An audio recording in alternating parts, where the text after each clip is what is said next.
From the news department of the Liberia Broadcasting System in Pinso, this is Newsline. One full hour of news, views, interviews, comments, background reports, and in-depth analysis. Issues all about Liberia and the rest of the world. Today is Tuesday, June 4, 2024. I'm Alpha Rogers anchoring. In the headlines this afternoon, President Joseph Boakai urges world leaders to forge a united front in tackling global challenges. Liberian Board for Nursing and Midwifery to clamp down on illegal nursing schools across the country. Liberia and Ghana Telecommunications authorities urge on free roaming. And away from home, Nigeria's trade unions suspend strike after government's minimal wage offer. Details of these interesting stories, the news in simple Liberian English, French plus much more local and international news, all coming up this afternoon on the program. First, we take a bulletin of news read for us by Vafle Kamara. President Joseph Boakai has called on participants at the opening Korea-Africa Summit to forge a united front in tackling crippling global challenges.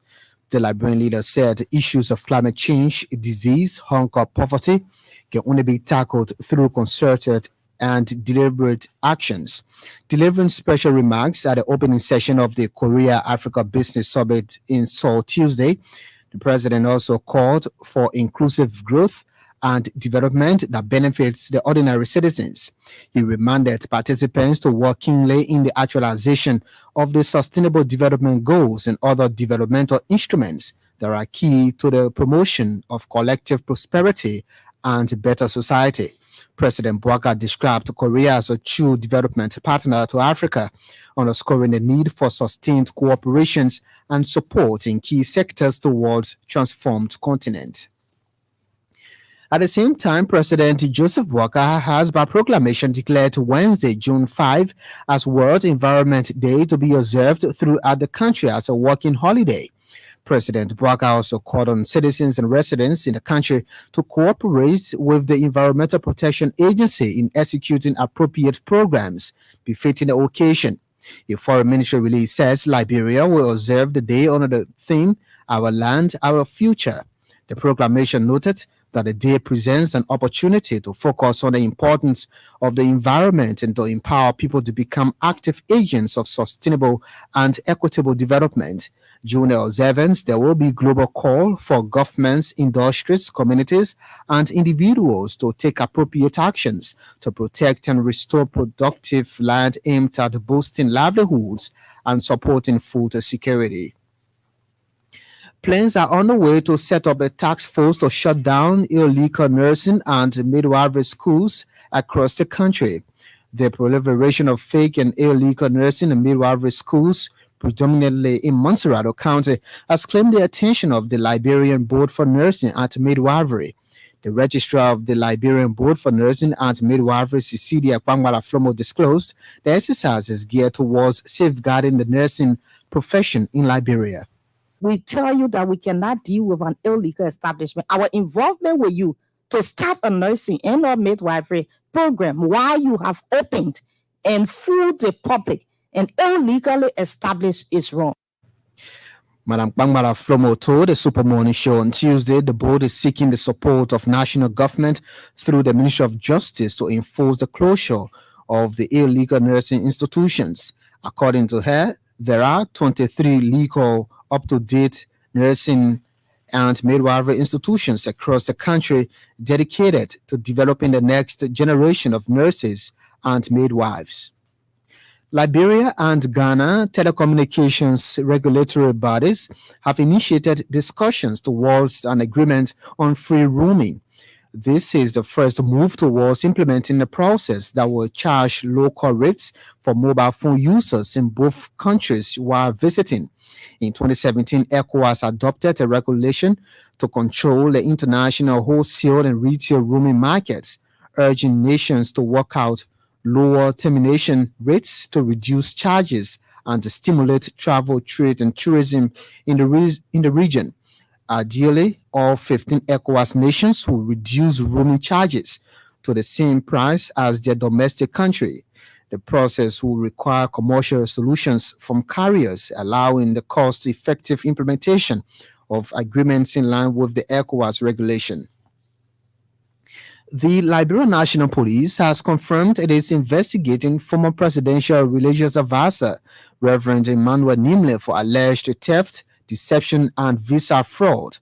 A police statement said the former religious advisor to ex-president George Weah allegedly deceived several persons and received money under the false pretense in what appeared to be a suspected human trafficking syndicate. Reverend Emmanuel Nimle was arrested on Sunday at the Foke-Klon Jilale Family Fellowship Church, where he served as pastor. Police said he was arrested based on the complaint filed by some of the victims headed by one Momo Fortune. He allegedly duped 90 persons in a total sum of 87,300 United States dollars. At the same time, police in Lower Mangibi County are currently investigating a 21-year-old man for allegedly killing his friend. This incident occurred following a fist fight between friends of the deceased and some community youths during a festival in Todi District, Montserrado County.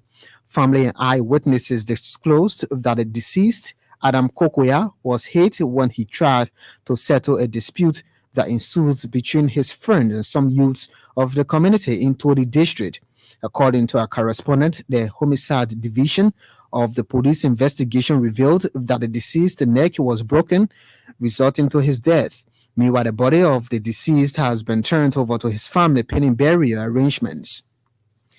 Acting Governance Commission Chairman Alaric Tugba has called for proactive actions to ensure a unified transition from fiscal centralization to decentralization in the country. Speaking recently at the fiscal decentralization training in Buchanan, Professor Tugba reminded local government leaders that a local government fiscal board is required by law to assist with the transition. He said the fiscal board will make determinations and recommendations to the legislature for grants from central government to county and municipal governments for equitable revenue sharing. Professor Tupa also expressed excitement that efforts to include Liberians in the governance process have reached the fiscal decentralization stage and public financial management. He believes adequate understanding of the Public Financial Management Law and the Local Government Act, among others, is crucial for good local government administrations. Two local officials of Totota Bon County have vowed to join efforts in the fight against illicit or illegal drugs in the county. Totota City Mayor Dennis Banks and Totota Commissioner Steve Bender made the vow in an Elbc interview. Commissioner Bender and Mayor Banks told our correspondent they will ensure the establishment of proactive wash forum in the community with support from the Liberian National Police. According to our correspondent, residents and business owners have also pledged to work along with the police to curb drug addiction and abuse in Totota and beyond. A correspondent also quoted as saying the collected front in the drug fight is due to inadequate LDA officers in the county. And the Liberia Revenue Authority Taxpayer Services Division has concluded a 10-day tax awareness campaign across Western Liberia. The campaign, according to a release, is aimed at educating and engaging taxpayers in Bomi, Cape Mount, and Bapolo counties on various types of tax and compliance requirements. It was focused on real property tax payments, general compliance for petty traders, and guidelines for small and medium-sized businesses. The tax awareness campaign is part of LRA's ongoing efforts to foster revenue growth and promote tax compliance throughout Liberia. It brought together a diverse group of stakeholders, including taxpayers, key business stakeholders, owners of residential properties, market women, among others. Fafe Kamara will be back a little later. That's when you listen to the weather update on foreign news. This is Newsline on State Radio. One of the big stories we're following, Liberian Board for